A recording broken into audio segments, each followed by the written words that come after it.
क्या आपने कभी सुना है कि एक चोर और राजा कैसे गहरे दोस्त बन सकते हैं? यह कहानी है गजराज की, जो चतुराई और हसीन जाग से भरी अपनी चोरी की आदतों के लिए मशहूर था।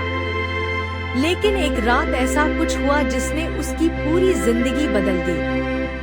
आखिर जब एक चोर को राजा के सामने अपने अपराध का सच कबूल करना पड़े, तो क्या होता है? चलिए इस मजेदार और प्रेरणादायक कहानी को शुरू करते हैं।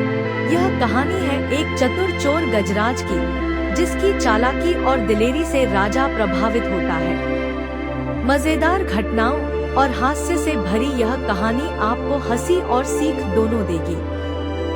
चोर गजराज एक साधारण कदकाठी वाला इंसान था, जिसके बाल घुंघराले और बिखरे हुए थे। उसकी बड़ी बड़ी आँखें और हल्की दाढ़ी उसे एक शरारती लुक देती थी। उसने अपने सिर पर पुरानी टोपी पहन रखी थी। उसने हल्के नीले रंग की फटी हुई कमीज, भूरी धोती और पुराने चमड़े की चप्पल पहन रखी थी। गजराज ने अपने मित्र समर्थ को अपनी योजना बताते हुए कहा, आज रात हम मिठाई की दुकान में घुसेंगे। वहाँ की शक्कर बड़ी मशहूर है, इसे बेचकर हम पैसे जुटा लेंगे। रात के समय गजराज और समर्थ दुकान की ओर बढ़े। गजराज ने जैसे ही दुकान का ताला खोलने की कोशिश की, उसे एक आदमी दिखा। वह साधारण कपड़ों में था और कुछ खा रहा था। वह कोई और नहीं बल्कि राजा था, जो जनता के हालात जानने के लिए साधारण भेष में था। गजराज ने उसे देखकर कहा, अरे भाई, क्या तुम यहाँ काम करते हो?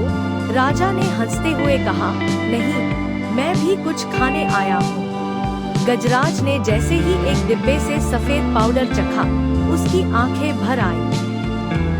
यह शक्कर नहीं बल्कि चूना था। वह खांसते हुए पानी ढूंढने लगा। राजा, जो यह सब देख रहा था, अपनी हंसी रोक नहीं सका।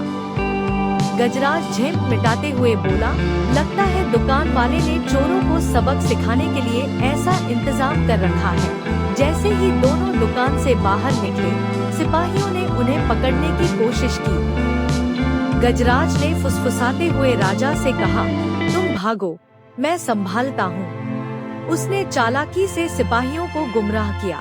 राजा यह देखकर हैरान था कि एक चोर होकर भी गजराज इतना वफादार था। अगले दिन राजा ने गजराज को दरबार में बुलाया। राजा ने अपनी असली पहचान बताई। गजराज हक्का बक्का रह गया और घुटनों के बल झुककर बोला, महाराज, मैं अपराधी हूँ। आप जो भी दंड देंगे, मुझे स्वीकार है। राजा ने कहा, तुम्हारी सच्चाई और मित्रता ने मुझे प्रभावित किया है। मैं तुम्हें एक मौका देना चाहता हूँ। गजराज ने राजा से वादा किया कि वह अब चोरी नहीं करेगा। राजा ने उसे नौकरी का अवसर दिया और उसके मित्र की पुत्री के विवाह के लिए धन की व्यवस्था की। गजराज की आंखों में कृतज्ञता के आंसू थे। सच्चाई और मित्रता का मूल्य सबसे बड़ा होता है। कठिन परिस्थितियों में भी नैतिक मूल्यों का पालन करना चाहिए।